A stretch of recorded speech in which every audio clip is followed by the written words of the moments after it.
Assalamualaikum warahmatullahi wabarakatuh. My name is maisarah and my group members consist of Ahmad Faiz, Mohammad Rafiqi and Faris Daniel. We are from class NICBF5A. So in this video, we would like to present about the appointment of non-Muslim leaders. Hope you enjoy this video. Pada zaman Rasulullah sallallahu alaihi wasallam belum pernah lagi berlaku pemilihan pemimpin bukan Islam di dalam negara ataupun kawasan tertentu yang majoritinya adalah orang Islam. Sebelum kami berteruskan dengan tajuk kami, saya suka mengingatkan akan kepentingan institusi Al-Khilafah, institusi kepimpinan dalam pembentukan tamadun Islam. Yang pertama ialah pembangunan fizikal dan infrastruktur. Tanpa kepimpinan, kita tidak dapat membangunkan pembangunan infrastruktur dan ekonomi. Semua itu memerlukan kepimpinan yang hebat untuk membangunkan negara yang maju. Yang kedua ialah pelaksanaan syiar-syiar Islam. Bagaimana kita memerlukan kepimpinan dalam melaksanakan hukum-hukum Allah. Daulah Islamiyah. Bagaimana untuk kita bangunkan daulah Islamiyah sekiranya kita melantik pemimpin yang tidak faham akan Islam, tidak mematuhi hukum-hukum Allah Ta'ala, dan tidak ada kepimpinan yang hebat untuk membangunkan sebuah daulah Islamiyah. Yang ketiga, pengembangan pendidikan. Bagaimana kita nak kembangkan pendidikan jika tiada kepimpinan? Pemimpin yang tidak mementingkan ilmu tidak akan mengembangkan pendidikan. Yang keempat ialah sistem pertahanan. Sangat penting untuk menjaga keamanan sesebuah negara. Pada zaman Rasulullah SAW pun, Rasulullah SAW melantik Khalid Al-Walid sebagai panglima perang untuk mengetuai perang dan berada di barisan hadapan untuk mempertahankan negara Islam pada ketika itu. Yang kelima, keharmonian dan kelestarian kehidupan.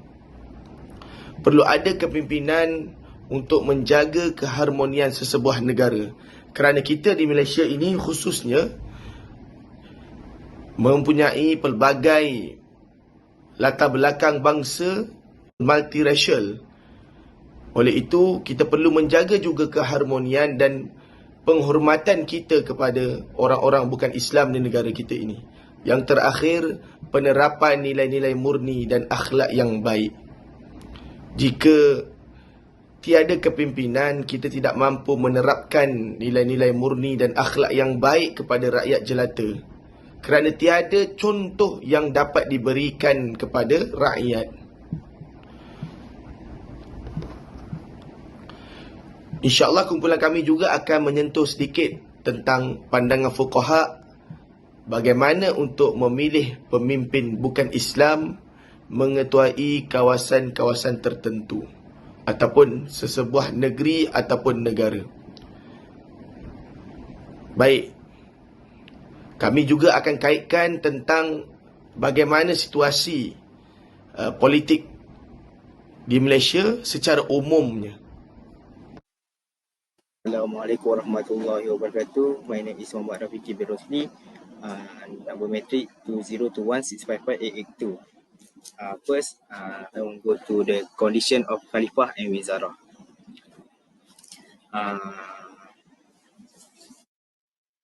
Condition is two. First, wilayah ammah, and second, wilayah khasah. Wilayah ammah is a give full authority in terms of decision making, policy and legislation, as well as in relation to the appointment and dismissal of ministers and government officials. And wilayah khasah is a limited authority that only acts as an implementer of a government policy of decisions. Let's go to the according to Ahmad As-Sadiq APP, in the Islamic government system at that time, Al-Khilafah was the highest government position, followed by Al-Wizarah and other positions. Caliph is the highest position in the administration of the Islamic government. The authority possessed by the Caliph is described as wilayah ammah.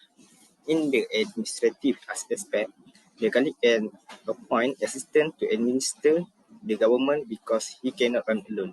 These administrative congregations are called al-wuzara, minister. And according to Al-Mawardi, the condition of a caliph are just have the ability to ijtihad, be perfect in dealing with defect and members, wise in the management of the people and administration, have the courage and strength to protect the country and fight jihad.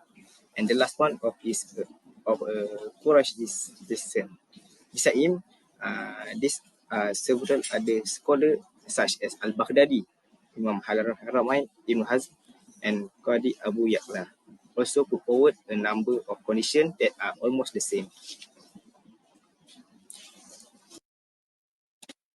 Al-Wizarah is the second most important post in terms of hierarchy, quality, and administration. Created to help the Caliph carry out national duties. The office bearer is known as Al-Wazir. There are two types. First, Wizarah Al-Tawfiq, and second, Wizarah Al-Tanfiz. Wizarah Al-Tawfiq is the full power ministers who runs all the government. Administration refers to on the authority of the Caliph, according to his own discretion and ijtihad. And second, Wizarah Al-Tanfiz. Wizarah Al-Tanfiz, the wazir, only executes all the orders of the Caliph and the government. He does not have any administrative powers that can govern based on his own discretion like Wazir Al-Tawfiq. Assalamualaikum warahmatullahi wabarakatuh. Nama saya Ahmad Faiz bin Zanzam. So sekarang ni we will talk about the classic scholars view on the appointment of non-Muslim leaders. Maksudnya pandangan ulama silam mengenai pelantikan orang non-Muslim sebagai pemimpin dalam kerajaan Islam. Okey, seterusnya. Jadi pertama ada pandangan yang disepakati oleh semua ulama, iaitu Islam adalah syarat utama for the position of the Ammah region. Maksudnya mensyarat bagi jawatan-jawatan penting dalam sesebuah kerajaan Islam, agama Islam menjadi syarat seorang pemimpin. Contohnya jawatan sebagai imam, khalifah, tafwid dan juga tentera dan lain-lain. So seterusnya mengenai pelantikan ahli zimmi atau kafir zimmi sebagai pemimpin menurut pandangan ulama 4 mazhab. Tapi saya hanya datangkan 2 mazhab sebenarnya. Slide ni saya tersilap. Okey, jadi yang pertama adalah mazhab Syafi'i, di mana Al-Mawardi berkata, Al-Mawardi ialah Ali bin Muhammad Al-Basri Al-Syafi'i, iaitu ulama Basrah, lahir pada 364 Hijrah. Beliau mengatakan bahawa kafir zimmi only hold power as executive minister, ataupun bahasa dia Wizarah Tanfiz, iaitu menteri yang melaksanakan perintah daripada kerajaan, daripada pemimpin atasan. Yang kedua adalah Imam Jawaini. Imam Jawaini ialah Abdul Malik bin Abdullah, lahir pada 419 Hijrah. Beliau mengatakan kafir zimmi langsung tidak boleh memegang apa-apa jawatan dalam sesebuah kerajaan Islam. So dalam mazhab Syafi'i ada 2 pandangan. Satu mengatakan boleh, satu mengatakan boleh tapi cuma menteri pelaksanaan. Yang kedua kata tak boleh langsung. So dalam mazhab Hambali pula ada saya datangkan Abu Ya'la Al-Farra. Abu Ya'la Al-Farra ialah Muhammad bin Hussein. Beliau born in 380 Hijrah. Beliau mengatakan bahawa kafir zimmi boleh memegang jawatan sebagai Wizarah Tanfiz, sama macam pandangan Al-Mawardi tadi. Begitu juga dengan Al-Khiraqi, yang mana beliau mengatakan Ahlu Zimah can take up to the post of Wizarah Tanfiz sahaja.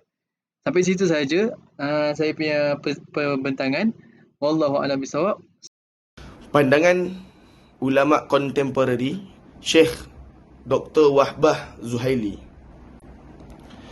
Beliau menafsirkan firman Allah Subhanahu wa taala dalam surah Ali Imran ayat 28. Beliau menegaskan bahawa tahalluf, kerjasama yang biasa kita dengar, tahalluf, ta'awun, kesepakatan memberi kepercayaan pada perkara-perkara tertentu bersama bukan Muslim adalah diharuskan selagi mana mereka bukan dalam kalangan yang memusuhi agama Islam dan kaum muslimin. Di sini Dr. Wahbah Zuhaili menegaskan kita boleh bekerjasama. Bermaksud kita boleh bekerjasama dalam sesuatu perkara dengan bukan Islam. Selagi mana mereka bukannya kafir harbi, iaitu kafir yang menentang dan memusuhi Islam secara terang-terangan.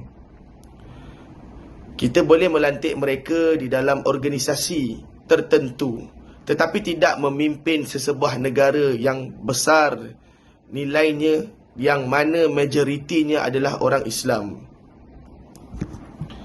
Sebagai contoh, di sesuatu kawasan, kita boleh memilih adun ataupun ahli parlimen yang bukan Islam sekiranya kawasan tersebut Islam sangat minoriti.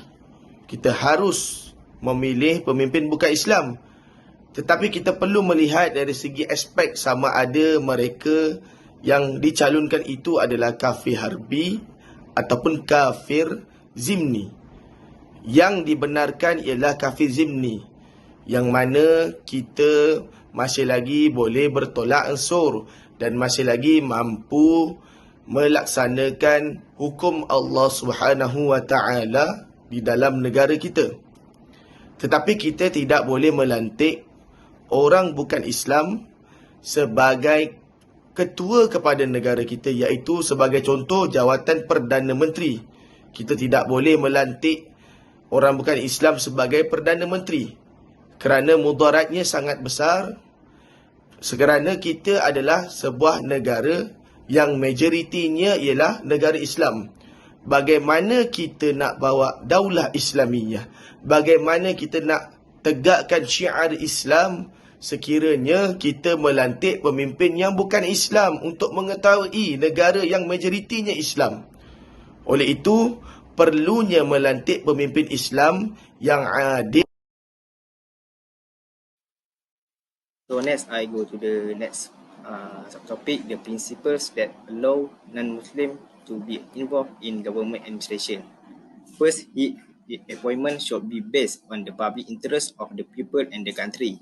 The general interest needs of the people include all government action in improving the social, economic, and political life standards of the people. In this context, the exploitation of all forms of expertise of non-Muslim for the purpose of strengthening the national administration in the necessary field can be considered a problem. This fact is proven through the practice of His Majesty's Rasulullah SAW and Islamic rulers. And second, it must comply with the objective of Syarak Maqasid al-Syariah. It is allowed if the expertise of non-Muslim leaders in the field of finance and administration, for example, can help the government manage all the people property and improve their standards of living in terms of politics, social, and education. In this matter, the expertise strengthens the government duty in guaranteeing the safety of life, hifz al-nafs, and property hifz al-mal of the people. And third, in line with the principles of freedom, justice, and equality in Islam, religious differences are not a reason to allow the Islamic government to act tyrannically on them, oppressing them and ignoring their rights is against the spirits of Islamic justice. Therefore, as citizens of an Islamic country, non-Muslims have the right to freedom of speech, work, organization, and politics according to the principles of Islamic freedom. Among the freedom rights is the right to be involved government service. They can hold any position in the Islamic government except certain and most important positions. For example, the position of Caliph and Wazir al-Tawfiq. And last, consideration based on current policy ijtihad, the implementation of this policy is based on the ijtihad of the Caliph or leader who takes into account the needs and political benefit at that time. The contemporary government of Islam, such as Rome and Persia, never gave equal rights to their people of different religions. In fact, it also happens in non-Muslim countries in this modern age that have a minority of Muslim people by doing oppression and discrimination against the Muslim minority as happened in the countries of the former colonies of the Soviet Union before its collapse. Thank you. So the next slide is about non-Muslim duties in the Islamic government. Appointment of non-Muslim to government positions is only permitted in the guise of al-wilayah al-khassa. Al-wilayah al-ammah positions have never been appointed to non-Muslim in the history of Islamic civilization. Sebagai contoh, Raja, Perdana Menteri, Timbalan Perdana Menteri dan kementerian-kementerian yang berkait dengan pelaksanaan undang-undang Islam. Manakala orang bukan Islam atau non-Muslim ini, mereka dibenarkan untuk memegang jawatan seperti sukan, kesihatan, kebudayaan dan pelancongan, kemasyarakatan dan lain-lain yang tidak berkait dengan hal ehwal Islam.